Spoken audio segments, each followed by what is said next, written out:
Welcome to Pratap classes. दोस्तों, Pratap classes के YouTube channel पर आपका स्वागत है। तो आज है 24 मार्च 2025 और 24 मार्च 2025 के जितने भी इंडिया और वर्ल्ड के जो करंट अफेयर्स के क्वेश्चन बनते हैं, आज उनका अपने डिस्कशन करेंगे। पूरा वीडियो ध्यान से देखना और लास्ट में आपसे क्वेश्चन पूछूंगा जिनके जवाब आपको कमेंट बॉक्स में देना होगा। आज अपने पढ़ेंगे वर्ष 2025 के लिए 59वें ज्ञानपीठ पुरस्कार देने की घोषणा। कोच्चि रिफाइनरी में अपने फ्लोटिंग सौर ऊर्जा संयंत्र का किया गया उद्घाटन और पश्चिमी वायु कमान के कमांडरों का 2 दिवसीय सम्मेलन कहां आयोजित किया गया, इनकी आज हम चर्चा करेंगे। पूरे लेटेस्ट न्यूज़ के साथ में पूरे फैक्ट के साथ आपको डेली क्लास मिलती है और ये class first grade, UPSC, SSGD, पटवार, रेलवे, वीडियो, कोई भी एग्जाम हो, ये सभी के लिए क्लास रामबाण साबित होगी। करें स्टार्ट आज की क्लास। सभी साथी एक बार करेंगे सेशन को लाइक शेयर। सभी साथियों को गुड मॉर्निंग। सबसे पहले हम करते हैं जो शनिवार के दिन हमने करंट पढ़ा उसको कर लेते हैं रिवाइज, क्योंकि कल तो संडे था। संडे के दिन आपको वीकली करंट अफेयर्स की क्लास मिली थी। फीफा विश्व कप 2026 के लिए क्वालिफाई करने वाला पहला गैर मेजबान देश कौन सा बना है? जापान। अंतर्राष्ट्रीय ओलंपिक समिति की 10वीं महिला अध्यक्ष कौन बनी? कस्ट्री कोवेट्री। राष्ट्रपति द्रौपदी मुर्मू ने रामनाथ गोयनका उत्कृष्टता पत्रकारिता पुरस्कार प्रदान किए, तो हिंदी श्रेणी के अंदर किसको दिया गया? तो मृदुलिका झा आज तक को। 14वां विश्व डाउन सिंड्रोम दिवस सम्मेलन 2025 कहाँ आयोजित किया गया? तो ये किया गया न्यूयॉर्क के अंदर। चिरंजीवी को किस सरकार से लाइफ टाइम अचीवमेंट अवार्ड मिला? तो ब्रिटेन की सरकार से। मार्च ऑफ ग्लोरी पुस्तक का आधिकारिक विमोचन 18 मार्च 2025 को कहाँ किया गया? नई दिल्ली। 20 मार्च 2025 को चेन्नई में to the seventh generation the journey of Christian medical college Vellore पुस्तक का विमोचन किसने किया? तो डॉक्टर VI माथन ने विमोचन किया। ये थे परसों के क्वेश्चनों का रिवाइज हमने कर लिया और ये अपनी 2025 की वार्षिक करंट की टेस्ट सीरीज है प्रताप क्लासेस ऐप के अंदर। इसमें डेली टेस्ट मिलता है, डेली PDF मिलती है, वीकली टेस्ट, मंथली टेस्ट, सब कुछ आपको मिलता ही मिलता है। तो वीकली टेस्ट यानी कि जैसे कल आपको वीकली क्लास मिली थी, उसका टेस्ट आज आपको इसके अंदर मिल जाएगा। तो डेली, वीकली, मंथली आपको क्लासें मिल रही है। 15 दिन की भी क्लास आपको मिलती है। गजब तरीके की क्लास आपको मिलती रहेगी। करें स्टार्ट आज की क्लास और आज की क्लास बड़ी ही गजब की होने वाली है। पहला क्वेश्चन आपके सामने। विनोद कुमार शुक्ल जिन्हें 2025 के लिए 59वें ज्ञानपीठ पुरस्कार से सम्मानित किया जाएगा, वे किस राज्य के पहले साहित्यकार हैं जिन्हें यह पुरस्कार मिलने की घोषणा हुई है? लगा लो इस प्रश्न को स्टार। आने वाले एग्जाम के अंदर चाहे पटवार है, जेल परेडी के अंदर तो नहीं आएगा, पटवार और फर्स्ट ग्रेड वालों विशेष तौर से इस प्रश्न को ध्यान में रखना, क्योंकि 59वें ज्ञानपीठ पुरस्कारों की घोषणा हो चुकी है और ये दिया जाएगा विनोद कुमार शुक्ल को। और किस राज्य के पहले साहित्यकार हैं जिन्हें यह पुरस्कार मिलेगा? तो ये हैं छत्तीसगढ़ राज्य के। किसके हैं? ये देखो तस्वीर में आपके सामने विनोद कुमार शुक्ल किस राज्य के हैं? छत्तीसगढ़ के। पूरी डिटेल।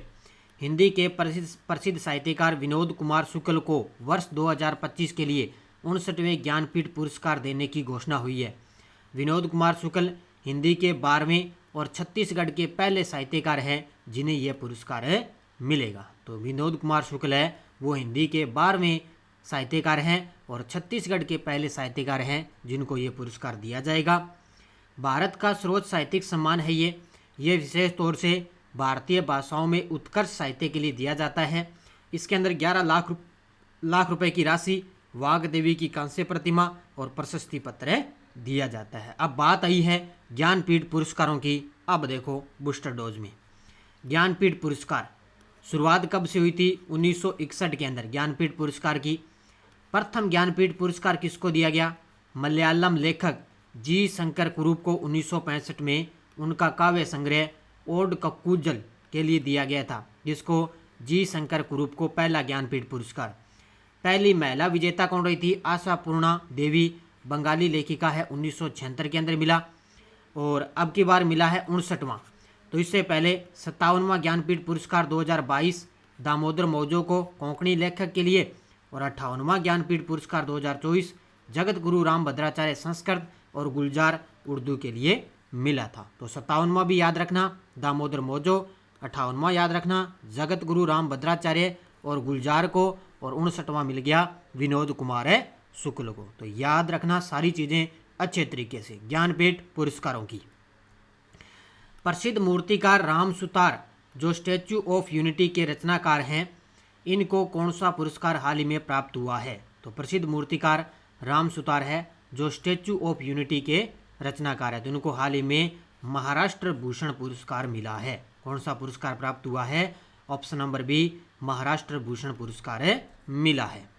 देखो, प्रसिद्ध मूर्तिकार राम सुतार जो स्टैच्यू ऑफ यूनिटी के रचनाकार हैं, इनको महाराष्ट्र भूषण पुरस्कार से सम्मानित किया गया। राम सुतार को महाराष्ट्र भूषण पुरस्कार के लिए मुख्यमंत्री देवेंद्र फडणवीस की अध्यक्षता वाली समिति ने चुना है। इतना ही पॉइंट याद रखना कि महाराष्ट्र भूषण पुरस्कार से किसे सम्मानित किया गया? राम सुतार को, जो स्टैच्यू ऑफ यूनिटी के रचनाकार है। और इसकी घोषणा किसने की? महाराष्ट्र के सीएम देवेंद्र फडणवीस ने इसकी घोषणा की। Bharat petroleum corporation limited BPCL ने कोच्चि रिफाइनरी में कौन सा ऊर्जा संयंत्र स्थापित किया है? ये प्रश्न भी गजब का है क्योंकि फर्स्ट ग्रेड के अंदर स्पेशल नवीकरणीय ऊर्जा का टॉपिक दिया हुआ है। तो Bharat petroleum corporation limited BPCL ने कोच्चि रिफाइनरी में कौन सा ऊर्जा संयंत्र स्थापित किया? वो किया है फ्लोटिंग सौर ऊर्जा संयंत्र। ऑप्शन नंबर सी, कौन सा किया है? फ्लोटिंग सौर ऊर्जा संयंत्र स्थापित किया। कहाँ पर है? कोच्चि के अंदर। तो Bharat petroleum corporation limited BPCL ने सतत ऊर्जा की दिशा में महत्वपूर्ण कदम उठाते हुए कोच्चि रिफाइनरी में अपने फ्लोटिंग सौर ऊर्जा संयंत्र का उद्घाटन किया। और इसका उद्घाटन 22 मार्च 2025 को मुख्य सचिव शारदा मुरलीधरन द्वारा किया गया था। 22 मार्च 2025 को मुख्य सचिव शारदा मुरलीधरन द्वारा किया गया। इसकी क्षमता कितनी होगी? इसकी स्थापित क्षमता होगी 3.2 मेगावाट। कितनी होगी? 3.2 मेगावाट इसकी स्थापित है क्षमता होगी। आजकल क्या है, एग्जामिनर इस प्रकार का प्रश्न पूछने लग गया अभी, और कल आपने आरपीएससी यूआरओ के अंदर देखा होगा। अगला देखो, जियो बोबो ने भारतीय क्रिकेटर ऋषभ पंत को किस पद पर नियुक्त किया है? तो गोई बोबो ने भारतीय क्रिकेटर ऋषभ पंत को किस पद पर नियुक्त किया? तो ये बन चुके हैं इसके ब्रांड एम्बेसडर। कौन बन चुके हैं? ब्रांड एम्बेसडर बन गए ऋषभ पंत। ये देखो तस्वीर में आपके सामने ये बने हैं गोई बोबो के ऋषभ पंत ब्रांड एम्बेसडर बन चुके हैं। देखो मुख्य तथ्य, ऑनलाइन ट्रैवल प्लेटफॉर्म गोबीबो ने भारतीय क्रिकेटर ऋषभ पंत को अपना नया ब्रांड एम्बेसडर नियुक्त किया है। बस ब्रांड एम्बेसडर होता है, कोई संस्था होती है, उसको याद रखना है भी इसने ब्रांड एम्बेसडर किसको बनाया? तो ऋषभ पंत को। इसके अलावा कल परसों मैंने बताया जसप्रीत बुमराह किस ब्रांड के ब्रांड एम्बेसडर बने? तो ये बने हैं स्केचर्स के। और जीआरएम ओवरसीज लिमिटेड ने अपने 10X क्लासिक चक्की प्रेस आटा के प्रचार के लिए किसको ब्रांड एम्बेसडर बनाया? सलमान खान को ब्रांड एम्बेसडर बनाया। इसके अलावा सलमान खान आपको पता है इसमें जो पहला खो खो वर्ल्ड कप हुआ उसके ब्रांड एम्बेसडर थे, आईसीसी चैंपियनशिप के ब्रांड एम्बेसडर थे शिखर धवन, और बाकी मैंने बता दिया जसप्रीत बुमराह स्केचर्स के, और अब ऋषभ पंत है वो गोबीबो के ब्रांड एम्बेसडर बन चुके हैं। ये सारे चर्चित व्यक्तियों में प्रश्न आते हैं। अनुज कुमार सिंह भारतीय रेलवे विद्युत अभियांत्रिकी सेवा के 2009 बैच के अधिकारी को संघ लोक सेवा आयोग में किस पद पर नियुक्त किया गया है? तो इनको नियुक्त किया गया है संयुक्त सचिव, यानी कि निदेशक स्तर पर इनको नियुक्त किया गया है। कहाँ पर है? यूपीएससी के अंदर। तो कौन है? अनुज कुमार सिंह हैं। इनको भारतीय रेलवे विद्युत अभियांत्रिकी सेवा के 2009 बैच के ये अधिकारी हैं। इनको अब संघ लोक सेवा आयोग में संयुक्त सचिव पद पर नियुक्त किया गया है। ऑप्शन नंबर बी हो जाएगा इसका उत्तर।